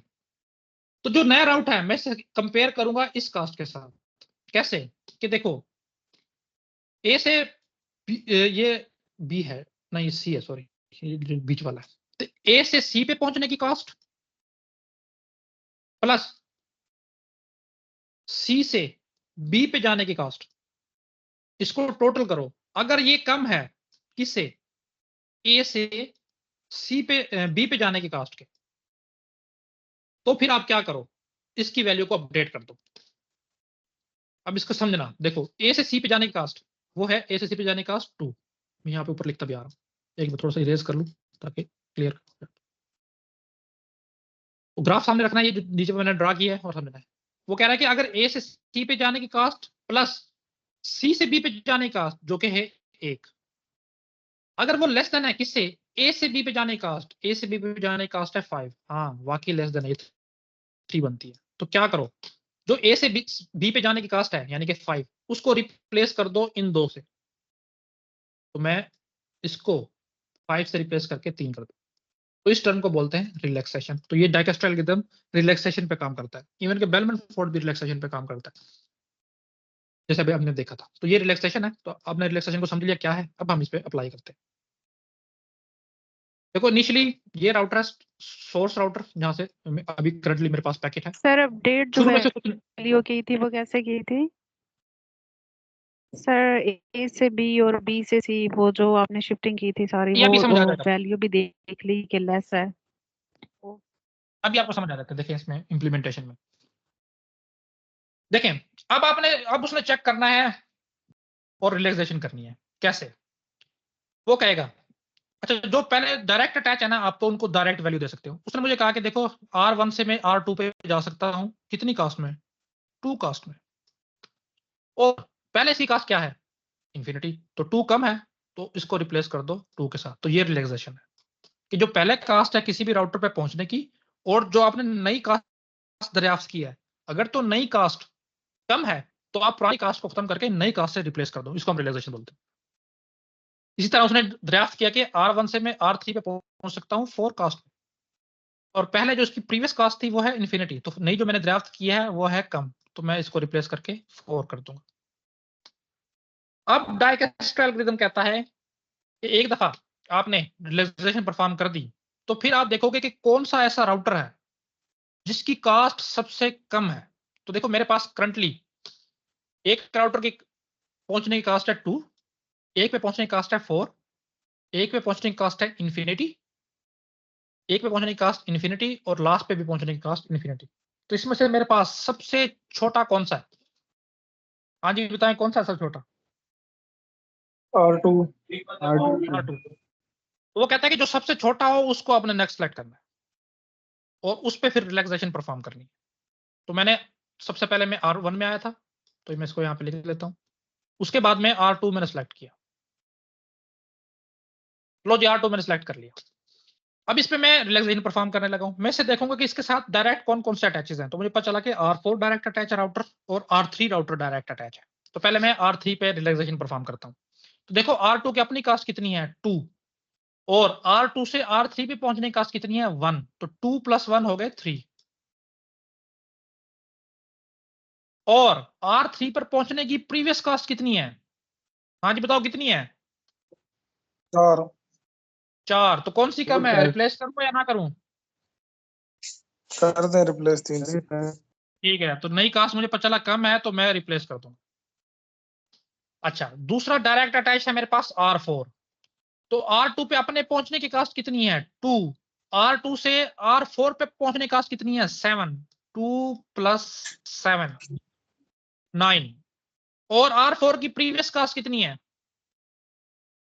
4 सॉरी R4 की इन्फिनिटी इन्फिनिटी। तो मैंने एक Infinity. नई कास्ट दरियाफ्त की जो इससे कम है, तो मैं रिप्लेस करके इसको रिप्लेस कर दूंगा। अगेन वही 3 9 इन्फिनिटी इन्फिनिटी। इसमें से अब मुझे सबसे लोएस्ट कास्ट वाला राउटर ढूंढना है। हाँ जी कौन सा है 3 9 इन्फिनिटी इन्फिनिटी में 3 3 R3। तो नेक्स्ट मैंने सेलेक्ट किया R3, तो यहाँ पे मैं लिख देता हूँ R3। अब मुझे R3 पे रिलैक्सेशन परफॉर्म करनी है। देखो R3 पे पहुंचने की कास्ट कितनी है 3, और R3 सिर्फ एक राउटर से डायरेक्ट अटैच है और वो है राउटर 5 यानी कि R5। तो 3 + 3 6 और पहले इसकी कास्ट थी इंफिनिटी, तो मैंने एक नई कास्ट दरियाफ्त की जो कम है, तो इसको खत्म करके मैं रिप्लेस कर दूंगा जो नई कास्ट मैंने दरियाफ्त किया है 6 के साथ। एक मिनट मुझे दीजिएगा, मैं इसको थोड़ा सा इरेज करके क्लियर कर लूं।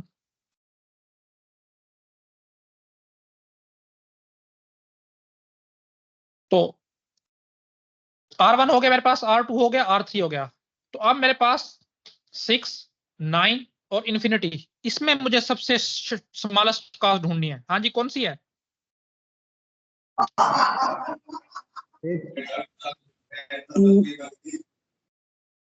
6 9 इंफिनिटी, शॉर्टेस्ट कौन सा इनमें से? मैं हाईलाइट कर देता हूं। एक ये है मेरे पास, 6 होगी। एक ये है और एक ये है। जी शॉर्टेस्ट बताएं। 6 6 यानी कि राउटर 5। तो मैं नेक्स्ट राउटर 5 को सिलेक्ट करूंगा। तो लो जी, यहाँ पे मैंने राउटर 5 को सिलेक्ट कर लिया। अब R5 पे मैं रिलैक्सेशन परफॉर्म करूंगा। तो R5 मैंने देखा 2 के साथ डायरेक्ट अटैच है, R4 के साथ भी और R6 के साथ भी। तो पहले मैं R4 पे रिलैक्सेशन परफॉर्म करता हूँ। R5 पे पहुंचने की अपनी कास्ट कितनी है? 6। R5 से R4 पे पहुंचने की कास्ट कितनी है? 2। तो 6 + 2 8। और जो पहले है वो कितनी है? 9 9। रिप्लेस होगी नहीं होगी? हो जाएगी। ठीक है, जी इसको सर, रिप्लेस हो करके जाएगा। मैंने ऐड कर दिया। तो R5 R4 रिलैक्स हो गया। अब R5 दूसरा अटैच है R6 के साथ। तो देखो R5 पे पहुंचने की अपनी कास्ट कितनी है? 6। और R5 से R6 पे पहुंचने की कास्ट कितनी है? 5। तो 6 + 5 5 तो 11। तो पहले मेरे पास इन्फिनिटी है, नई कास्ट मैंने फाइंड की 11, तो इन्फिनिटी को मैं रिप्लेस कर दूंगा 11 के साथ। तो मेरा R5 भी फुली रिलैक्स्ड हो गया, मजीद कोई एज से आगे नहीं निकल रहा। अगेन उसी तरह दो मेरे पास अब हैं 8 और 11। तो उसमें से जो शॉर्टेस्ट ढूंढना है। हाँ जी, कम कास्ट वाला कौन सा है? R4 ठीक है, तो नेक्स्ट मेरे पास सिलेक्ट होगा R4। यहाँ पे मैं लिख भी लेता हूँ R4। R4 सिर्फ एक के साथ डायरेक्ट अटैच है, R6 के साथ। तो R4 पे अपने पहुंचने की कास्ट है 8 और R4 मुझे सर ये R6 के रिपीट पास कर लेके दे। जा रहा है 1 कास्ट में। तो 8 + 1 9 और R6 की जो प्रीवियस वैल्यू है वो है 11। जो मैंने नई वैल्यू फाइंड की है 8 + 1 तो वो निकली 9। तो मैं 11 को रिप्लेस कर दूंगा 9 के साथ। तो मैंने इसको रिप्लेस कर दिया 9 के साथ। अच्छा, अब मेरे पास सिर्फ और सिर्फ R6 ही रह गया है, तो मैं इसको सिंपल इंक्लूड कर लूंगा R6 में इसको। तो ये मेरे पास इस स्पेसिफिक टोपोलॉजी का शॉर्टेस्ट पाथ निकला है जो R1 ने एल्गोरिदम बना के अपने लिए काउंट किया। तो ये वैल्यू जो मैं आप साथ साथ काउंट करता हूं, बेशक आप यहाँ पे लिख भी सकते हो। देखो R1 से R2 पे जाना है, नेक्स्ट कौन होगा? डायरेक्ट अटैच है, कोई भी नहीं। कास्ट कितनी निकली? 2। नहीं, R1 की बात हो रही है, कास्ट 0 है क्योंकि तो अपनी बात हो रही है ना, अपने से अपने पे जाने की कास्ट तो 0 होती है। तो R1 से R2 पे जाना है, डायरेक्ट अटैच है, नेक्स्ट कोई भी नहीं आएगा।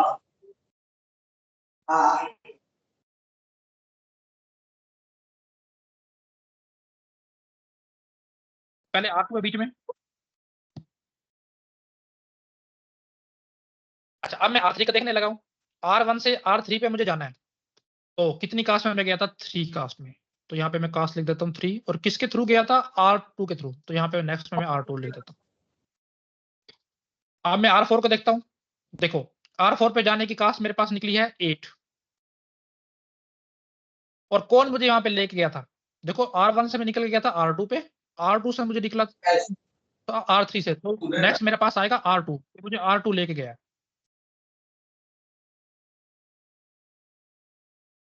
इसी तरह R5 पहुंचने के शॉर्टेस्ट कास्ट मेरे पास निकली है 6। तो इसको मैं लिख दूंगा। और क्या मैं डायरेक्ट गया हूँ या किसी के थ्रू गया हूँ? तो मैं पहले निकला था R2 के पास, तो नेक्स्ट मेरा R2 ही था, तो R2 ही मुझे लेके गया। इस तरह R6 पे पहुंचने की कास्ट मेरी निकली, शॉर्टेस्ट कास्ट निकली 9। और कौन मुझे लेके गया? R2 ही लेके गया। तो ये मैंने R1 का राउटिंग टेबल बनाया ओपन शॉर्टेस्ट पाथ फर्स्ट की सूरत में। इसी तरह R2 बिल्कुल अपने ऊपर डाइकेस्ट्रल एल्गोरिथम कह लो या लिंक स्टेट वेक्टर प्रोटोकॉल कह लो रन करेगा, वो अपना राउटिंग टेबल बना लेगा, फिर R3 बना लेगा, R4, R5 और R6 सारे अपना अपना बना लेंगे और प्रेडिकली जो है ना एक्सचेंज नहीं करेंगे, क्योंकि उन्होंने बिल्कुल क्लियर करके सारा कुछ बनाया है। हाँ, जब कोई चेंज आएगा तब वो फिर बता देंगे कि अब ये चेंज आ गया, आप अपनी वैल्यू को जो है ना अपडेट कर लो। तो इस तरह से हमारे पास वर्क करता है ओपन शॉर्टेस्ट पाथ फर्स्ट।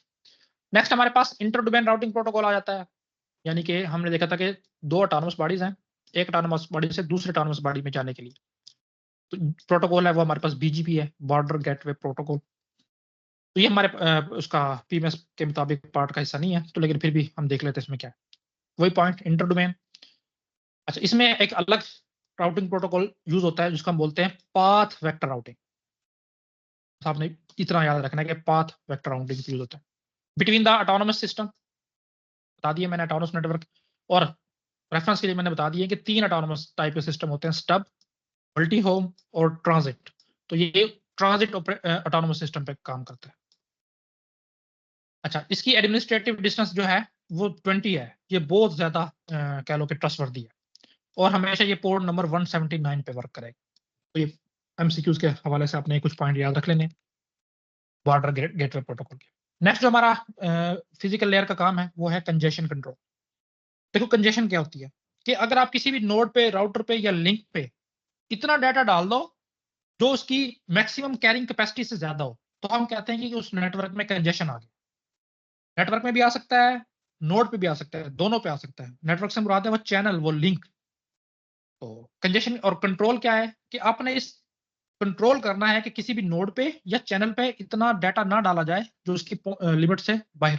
तो ये कंजेशन कंट्रोल है। देखते हैं क्या है।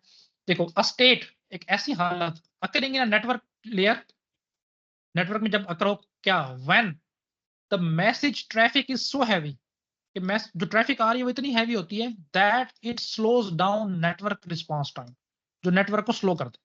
तो इसको हम बोलते हैं कंजेशन। या इसको आप ऐसे डिफाइन कर सकते हो, अ नोड और लिंक कैरीज डाटा, इतना डाटा उसके पास वो कैरी कर रहा है बियॉन्ड इट्स लिमिट, उसकी लिमिट से बाहर। लेट्स से ये एक चैनल है, इसकी बैंडविड्थ हमारे पास है 20 KB पर सेकंड, जिसकी मैक्सिमम डाटा है, तो आपने इसमें 20 से भी ज्यादा डाल दिया।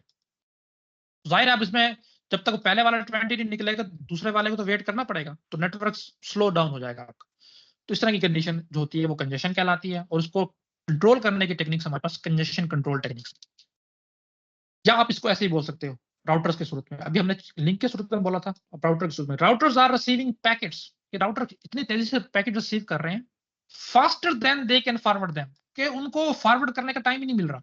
यानी कि लेट्स से 1 सेकंड में राउटर 5 पैकेट्स को रिसीव कर रहा है और 3 को फॉरवर्ड कर रहा है। कुछ तो इसका बफर है वो भरना शुरू हो जाएगा, एक लिमिट आएगी बफर भर जाएगा। अब उसके बाद अगर उसी रफ्तार से पीछे से 5 पैकेट्स आते रहे तो देखो क्या होगा।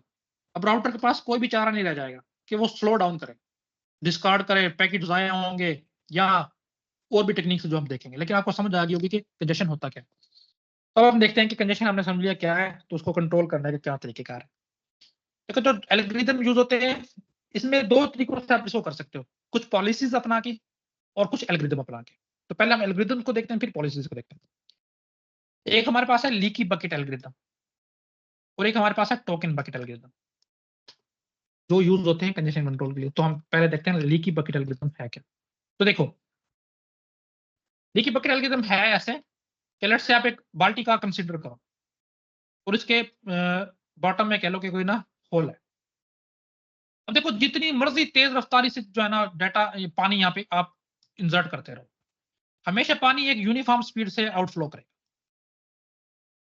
हम ये मान के चल रहे हैं कि अगर बहुत ज्यादा डाटा आना शुरू हो गया तो ये ओवरफ्लो कर जाएगा, लेकिन अगर आउट होगा तो एक हमेशा यूनिफॉर्म स्पीड से होगा। तो आप ऐसे करो कि कुछ इस तरह की लॉजिक अपनाओ कि डाटा आए बेशक राउटर के पास जितनी मर्जी रफ्तार से, लेकिन जब राउटर आउट करे ना तो अगले राउटर को कंजेशन से बचाए, कि उसके पास डाटा जो है ना यूनिफॉर्म स्पीड से पहुंचे, और फिर ये आगे वाले को भी यूनिफॉर्म स्पीड से दे और आगे वाले को भी यूनिफॉर्म स्पीड से दे। तो किस तरह की टेक्निक लीकी बकेट कहलाती है। तो हम इसको पढ़ लेते हैं कि ये है क्या। देखो, when host wants to send packet, host मतलब सेंडर पैकेट सेंड करना चाहेगा, packet is thrown into buckets, तो पैकेट को डायरेक्ट सेंड नहीं करेगा, एक बकेट बनाएगा उसमें सेंड कर देगा। The bucket leaks at a constant rate, bucket के यहाँ पे वो लीक हो रही है और कांस्टेंट स्पीड से डाटा निकल रहा है। Means that network interface transmits packet as constant rate, वही मैंने जो अभी बताया। बर्स्टी ट्रैफिक के बहुत तेज रफ्तारी से आ रही है यहाँ पे traffic, is converted to a uniform traffic, बेशक जितनी मर्जी से आए यहाँ से जब निकलेगी तो यूनिफॉर्म होकर निकलेगी बाय द लीकी बकेट इस अप्रोच के through. In practice the bucket is a finite Q that outputs a finite rate, मैंने बता दिया कि हर राउटर के साथ एक बफर होगा जिसको हम बकेट बोलेंगे, बेशक जितनी मर्जी से आता रहे वो यहाँ स्टोर करता रहेगा, लेकिन हर टाइम कांस्टेंट रेट से इसको फ्लो करेगा। हाँ, जब ये भर जाएगा उसका मतलब है कि बकेट ओवरफ्लो हो गई है तो उनको डिस्कार्ड करना शुरू कर देगा। ठीक है, कुछ ना कुछ तरीके से जो हमारा जो है ना ये काम कर रहा है लेकिन बकेट एल्गोरिथम। अच्छा, इसी से मिलता जुलता बिल्कुल है टोकन बकेट एल्गोरिथम। ये आप लोगों की आज की दूसरी असाइनमेंट है कि क्योंकि जो चीजें मिलती जुलती होती हैं फिर वो मैं नहीं बताता, कुछ अपने एंड पे भी आप स्ट्रगल करो। तो आपने देखना है कि टोकन बकेट एल्गोरिथम कैसे वर्क करता है। इसमें से मैंने टेस्ट में भी क्वेश्चन दिया हुआ है टोकन बकेट में से, तो इसको लाजमी देखना। अच्छा, ये तो थे एल्गोरिथम। अब हम टेक्निक्स को देखते हैं, इसके कंजेशन कंट्रोल करने की टेक्निक्स कौन कौन सी। ठीक, देखो एल्गोरिथम ये है कि इन्हीं टेक्निक्स में एल्गोरिथम ये वाले यूज होंगे लेकिन मुख्तलिफ तरह पे मुख्तलिफ जगह पे यूज होंगे, तो टेक्निक्स अलग है। तो कंजेशन क्या कंट्रोल टेक्निक्स क्या है? Congestion control refers to the techniques used to convert control और प्रिवेंट कंजेशन। दो तरीके हैं, या तो कंट्रोल करो कि मतलब हो गई है, या होने ना दो, प्रिवेंट करो। हमें पता चल गया कि टेक्निक्स दो तरह से होगी, या तो वो कंट्रोल करेगी जब हो चुकी हो, या तो होने नहीं देगी। तो इस तरह दो टाइप्स की होंगी। तो बिल्कुल नीचे आप देख भी रहोगे कि दो टाइप्स की कंजेशन कंट्रोल टेक्निक्स हैं। एक को हम बोलते हैं ओपन लूप कंजेशन कंट्रोल और एक को हम बोलते हैं क्लोज्ड लूप कंजेशन कंट्रोल। अब इनको बारी बारी देख लेते हैं ये होते क्या है। देखो ओपन लूप कंजेशन कंट्रोल क्या है। Open loop congestion control policies are applied to prevent congestion before it happens. Prevent करती हैं, मतलब आप कुछ पॉलिसीज अपनाते हो कि कंजेशन आए ही ना, तो अगर आप उसको अकर होने से पहले ही प्रिवेंट कर लेते हो तो उसको हम बोलेंगे open loop congestion techniques, control techniques. अच्छा, दिस यानी कि ओपन लूप जो है कौन इसको हैंडल करेगा, या तो सोर्स या डेस्टिनेशन, दोनों कर सकते हैं। सेंडर भी कर सकता है इसको अप्लाई अपने एंड पे, या डेस्टिनेशन भी। अच्छा, इसमें आप कुछ पॉलिसीज हैं, एक है रीट्रांसमिशन पॉलिसी, एक है डिस्कॉर्डिंग पॉलिसी और एक है एक्नॉलेजमेंट पॉलिसी। अगर इनको इन तीन पॉलिसीज को हम अच्छे से इंप्लीमेंट करें ना तो हमारे पास कंजेशन आएगा ही नहीं। कैसे? देखो रीट्रांसमिशन पॉलिसी है, जैसे किसी वजह से जो है ना, अभी हम पहले हमने देखा था कि एक प्रोटोकॉल गो बैक एन क्या करता था, ये कोई मुझे बताए इसके।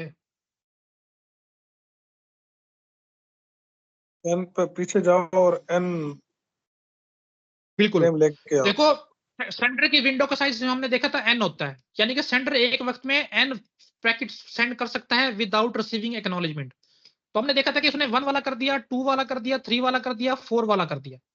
1 वाला पहुंच गया तो उसने 2 की एक्नॉलेजमेंट भेजी, लेट से नहीं, ठीक है 2 की भेजी थी, लेकिन उससे पहले इसने 2 सेंड कर दिया था, ये रास्ते में लास्ट हो गया। उसके बाद 3 वाला पहुंच गया और 4 वाला ही पहुंच गया। देखो रिसीवर को अब चाहिए था 2 वाला, क्योंकि इसकी विंडो का साइज 1 है तो ये कोई और एक्सेप्ट नहीं कर सकता, तो ये 3 को भी डिस्कार्ड कर देगा, 4 को भी डिस्कार्ड कर देगा और कहेगा मुझे 1 ही दो, तो इसको दोबारा 2 तो भेजना ही पड़ेगा। और 2 के बाद 3 जो इसने डिस्कार्ड कर दिया वो भी भेजना पड़ता था, और 4 डिस्कार्ड कर दिया था वो भी भेजना पड़ता था। जबकि हमने इसके बाद देखा था सिलेक्टिव रिपीट में कि लेट्स से इसी तरह वाकया हुआ था, 2 कहीं पे लास्ट हो गया था तो 3 भेजा था, रिसीवर ने 3 रिसीव कर लिया था, उसने 4 भेजा, रिसीवर ने 4 भी रिसीव कर लिया था, और फिर उसने नेगेटिव एक्नॉलेजमेंट भेजी थी 2 की, और सेंडर ने सिर्फ दोबारा 2 भेजा था। अब देखो ये 2 सिनेरियो आपके पास हैं। अब आपको समझ आ रही होगी कि इनमें से अगर ऊपर वाली टेक्निक लगी हुई है गो बैक एन, उसमें ज्यादा पैकेट्स ट्रांसमिट हो रहे हैं नीचे वाली में, बताओ किस में हो रहे हैं? ऊपर वाली में सर। ऊपर वाली में हो रहे हैं। तो अगर हम ऐसी टेक्निक्स अपनाए ही ना कि जिसमें रीट्रांसमिशन ज्यादा पैकेट्स की हो तो डेफिनेटली हम कंजेशन को कंट्रोल कर सकते हैं। तो आप ऐसी रीट्रांसमिशन पॉलिसी बनाओ जिसमें आपको कम से कम पैकेट्स को रीट्रांसमिट करना पड़े, गो बैक एंड ना अपनाओ, सिलेक्टिव रिपीट बना लो, तो इससे आपके पैकेट्स की जो ट्रेवल करने की तादाद है वो रीट्रांसमिट होने वाला की कम हो जाएगी। अल्टीमेटली आप ट्रैफिक को कम कर रहे हो। तो इस तरह की कोई रीट्रांसमिशन पॉलिसी और भी हो सकती है, मैंने सिर्फ एक एग्जांपल दी है। इस तरह डिस्कार्डिंग पॉलिसी है कि जब पैकेट रिसीवर के पास ज्यादा रफ्तार से पहुंच रहे हैं या बीच में कोई राउटर है उसके पास ज्यादा रफ्तार से पहुंच रहे हैं, तो सबके सबको डिस्कार्ड ना करे, अपने पास बफर बना ले, उनको स्टोर कर ले और फिर आगे फॉरवर्ड कर दे, क्योंकि जो डिस्कार्ड हो गए वो दोबारा से भी तो ट्रांसमिट करने पड़ेंगे ना। तो इस तरह डिस्कार्डिंग पॉलिसी को आप अच्छी बना सकते हो, कोई बफर ज्यादा कर सकते हो, इस तरह करके जो है ना डिस्कार्डिंग पॉलिसी को बेहतर बना के कंजेशन कंट्रोल कर सकते हैं। इसी तरह एक्नॉलेजमेंट पॉलिसी को बेहतर बना सकते हो, बजाय इसके कि हर पैकेट के अगेंस्ट एक्नॉलेजमेंट भेजो। देखो जो एक्नॉलेजमेंट जा रही है वो भी तो ट्रैफिक है, उसने भी तो नेटवर्क को चैनल को घेरा हुआ है, वो भी तो ट्रैफिक क्रिएट कर रही है। तो बजाय इसके हर पैकेट के अगेंस्ट एक्नॉलेजमेंट भेजो, आप एक्यूमुलेटिव जो हमने पढ़ी थी वो वाली कम्युलेटिव जो एक्नॉलेजमेंट है वो वाली पॉलिसी अपनाओ कि 10-12 पैकेट्स के इकट्ठे एक्नॉलेजमेंट भेज दो। इससे अल्टीमेटली आपके पास नेटवर्क की जो ट्रैफिक है वो कम हो जाएगी, कंजेशन कम हो जाएगा। इस तरह की मुख्तलिफ पॉलिसीज हैं जिनको अपना के कंजेशन को आने से पहले ही रोका जा सकता है। उसमें से सिर्फ मैंने 3 के एग्जांपल दिए और एक एग्जांपल से आपको समझा भी दिया। अच्छा, क्लोज लूप ये होगी कि एक दफा आपकी कंजेशन आ गई है, जब कंजेशन आ जाती है तब जो इंटरमीडिएटरी राउटर्स होते हैं या रिसीवर होता है वो क्या टेक्निक्स अपनाता है कि कंजेशन को कम कर सके, वो हम इसमें देखेंगे क्लोज लूप कंजेशन कंट्रोल में। देखो, closed loop congestion control techniques are used to treat और alleviate congestion after it happens, कि जब हो चुकी होती है फिर उसको खत्म करने के लिए ये यूज की जाती है। तो इसमें भी पॉलिसीज है, जैसे हमने उसमें पॉलिसीज देखी थी, तो इसमें पॉलिसीज के बाकायदा जो है ना एक कह लो के एल्गोरिदम बने हुए हैं। एक को हम बोलते हैं बैक प्रेशर, पीपीएससी के एमसीक्यूज में रिसेंटली आ चुका है, ये इंपॉर्टेंट है। और दूसरा है हमारे पास चोक पैकेट टेक्निक। इसके अलावा और भी हैं इम्प्लिसिट और एक्सप्लिसिट, लेकिन वो थोड़े से कह लो के आउट ऑफ द वे जाके इंप्लीमेंट होते हैं। तो ये अभी दो अब समझो के क्या होते हैं। तो एक बैक प्रेशर है, इसका नाम भी बता रहा है कि बैक प्रेशर करना है कैसे। लेट्स से ये राउटर है R1, ये राउटर है R2 और ये राउटर है R3। अब R3 ने डिटेक्ट की कि कंजेशन हो गई। क्यों हो गई? क्योंकि R2 उसके पास तेजी से पैकेट भेज रहा था, तभी इसने डिटेक्ट की। तो ये पीछे प्रेशर भेजेगा, R2 को कहेगा कि प्रेशराइज करेगा भी आप स्लो स्पीड में मुझे पैकेट भेजो। R2 मजबूर है क्योंकि R1 उसको पैकेट भेज रहा है, तो ये उसको भी पीछे वाले नोड को कहेगा कि आप भी प्रेशराइज करेगा कि आप भी स्लो स्पीड में पैकेट भेजो। इस तरह करते करते अल्टीमेटली ये सोर्स तक पहुंच जाएगा और सोर्स अपनी स्पीड कम कर देगा, तो कंजेशन में कमी आ जाए। ये है बैक प्रेशर। और अब चौक पैकेट टेक्निक्स वो देखो क्या होती है। बिल्कुल इसी तरह सिनेरियो है, R3 ने डिटेक्ट की कि मेरे पास जो है ना कंजेशन आ गई, तो बजाय R2 को कहने के या R1 के कहने के, वो डायरेक्ट सोर्स को बताएगा कि भाई मेरे पास आ गई है कंजेशन, तो आप अपने पैकेट सेंडने की स्पीड कम करो। तो ये सोर्स को बताने के लिए एक स्पेशल पैकेट भेजता है, एक स्पेशल मैसेज भेजता है। उस मैसेज को हम कहते हैं चोक पैकेट। इसमें जो बात याद रखने वाली वो ये है कि इंटरमीडिएटरी राउटर्स को या इंटरमीडिएटरी नेटवर्क्स को नहीं पता होता कि R3 पे या नेक्स्ट वाले राउटर पे हमारे पास कंजेशन आ गई है। सिर्फ सोर्स को पता होता है या जिस पे आई है उसको पता होता है, जबकि बैक प्रेशर में सबको पता होता है। क्यों पता होता है? देखो, हमने पढ़ा था वर्चुअल सर्किट या सर्किट स्विचिंग पढ़ी थी, उसमें हम ऑलरेडी एक पाथ जो है रिजर्व कर लेते थे। तो बैक प्रेशर में क्योंकि हमने बैक वाले को बताना होता है, तो बैक वाले का हमें तभी पता होगा ना जब हमारे पास सर्किट ऑलरेडी बना होगा, वरना मुझे क्या पता कि मेरे पास पीछा पैकेट कहां से आया था। तो याद रखना, बैक प्रेशर सिर्फ उसी वक्त काम करेगी जब आपके पास सर्किट स्विचिंग लगी होगी या वर्चुअल सर्किट लगी होगी, जिसमें आप पैकेट को उसमें क्या कहते हो चैनल को या पाथ को रिजर्व करते हो, क्योंकि आपने पीछे वाले को बैक करना है, वरना आपको क्या पता पैकेट कहां से आया है। हाँ, जहां पे आपको पता ना हो पैकेट कहां पे आया, फिर आपकी मजबूरी है, फिर आप डायरेक्ट सोर्स को बताते हो। और सोर्स को कैसे पता चलता है? क्योंकि जो आपके पास पैकेट आया होगा उसमें सोर्स आईपी एड्रेस अटैच हुआ होगा, तो आप डायरेक्ट सोर्स को बताओगे कि हाँ ये किसी वजह से एरर आ गया।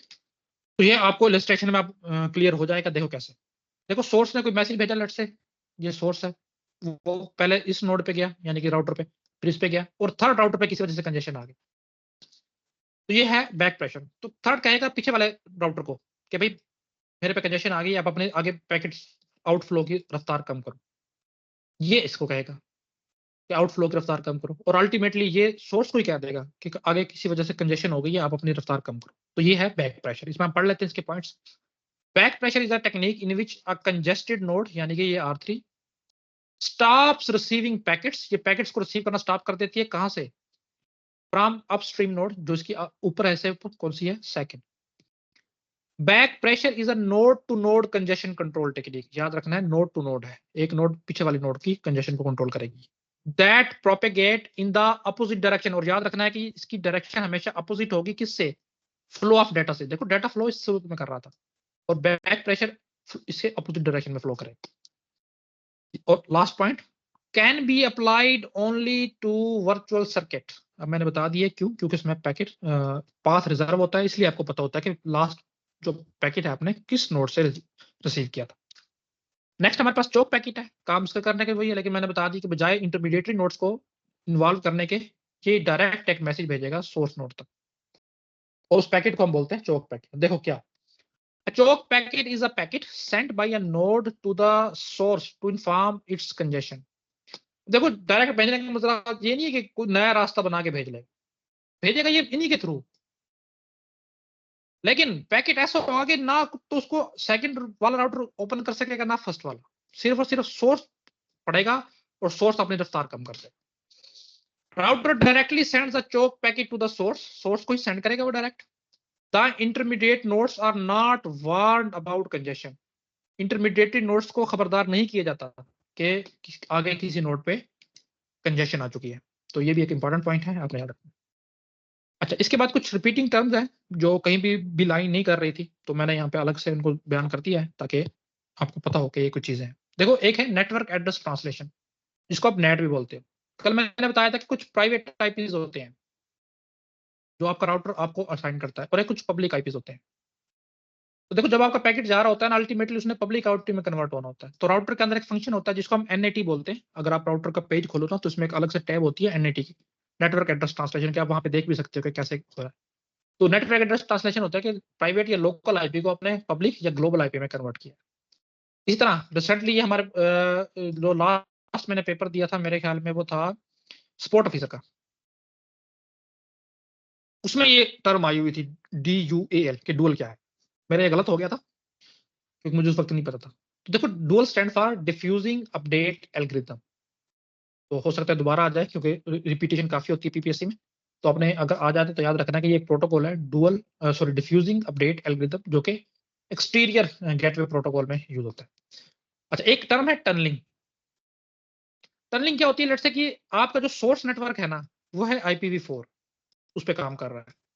अच्छा, बीच में जो नेटवर्क है ना कोई, लेट्स से ये एक नेटवर्क है, वो काम कर रहा है IPv6 पे। तो उसके बाद आपका रिसीवर नेटवर्क है, अगेन वो काम कर रहा है, अच्छा ये 6 है, अगेन वो काम कर रहा है IPv4 पे। देखो, सोर्स और डेस्टिनेशन नेटवर्क सेम है, लेकिन जिस नेटवर्क के थ्रू उसने गुजर के जाना है उस वो डिफरेंट प्रोटोकॉल का है। तो इस सूरत में आप टनलिंग करते हो। टनलिंग से क्या मुराद है? टनलिंग से मुराद ये है कि आप IPv4 पैकेट को ना एक IPv6 हेडर के अंदर कैद कर देते हो, इनकैप्सुलेट कर देते हो। तो जब वो IPv6 वाले नेटवर्क से गुजरता है, वो यही समझता है कि IPv6 की पैकेट जा रहा है, उसमें कोई चेंज नहीं करता, उसको सिंपली फॉरवर्ड कर देता है। तो वो IPv4 वाले में पहुंच जाता है और रिसीवर इसको दोबारा से IPv4 पैकेट इसमें से रिट्रीव कर लेता है। तो इस सारे प्रोसेस को बोलते हैं टनलिंग। तो क्या है? Source and destination networks are same to be connected through a network of different type, लेकिन जिसमें से वो गुजर के जा रहा है उसका नेटवर्क टाइप जो है वो डिफरेंट है। इस तरह एक टर्म यूज होती है VPN, वर्चुअल प्राइवेट नेटवर्क। ये क्या होती है? A safe and encrypted connection over a less secure network. इससे क्या मुराद होता है? देखो, इंटरनेट जो है ना आपके पास सबसे लेस सिक्योर नेटवर्क है, कोई भी एक्सेस कर सकता है उसको, आपके पैकेट जा रहे हैं कोई भी एक्सेस कर सकता है। हाँ, वो देखना पाए वो अलग बात है। तो आप चाहते हो कि लेट्स ये रिसीवर है और ये सेंडर है, बीच में इंटरनेट लाई कर रहा है, दुनिया का सबसे बड़ा नेटवर्क। इसी के थ्रू जो है ना आप एक डेडिकेटेड सा सिक्योर नेटवर्क बना दो जो सिर्फ लॉजिकली होगा। इसको आप बोलते हैं वर्चुअल प्राइवेट नेटवर्क। अच्छा, नेक्स्ट हमारे पास है डुअल स्टैक। डुअल स्टैक ये राउटर की एक कैटेगरी है, ऐसे राउटर्स जो दोनों आईपी के वर्जन यानी कि V4 और V6 को सपोर्ट करते हैं, उनकी ट्रांसलेशन कर सकते हो और पैकेट वगैरह फॉरवर्ड कर सकते हो, हेडर वगैरह अटैच कर सकते हो। थोड़े से कॉस्टली होते हैं, तो ऐसे राउटर्स को बोला जाता है डुअल स्टैक राउटर्स। तो ये हमारा नेटवर्क लेयर का पोर्शन जो है वो कंप्लीट हो गया। कल इंशाल्लाह हम ट्रांसपोर्ट लेयर स्टार्ट करेंगे। आज के लेक्चर में किसी को कोई इशू है तो वो डिस्कस कर सकते हैं।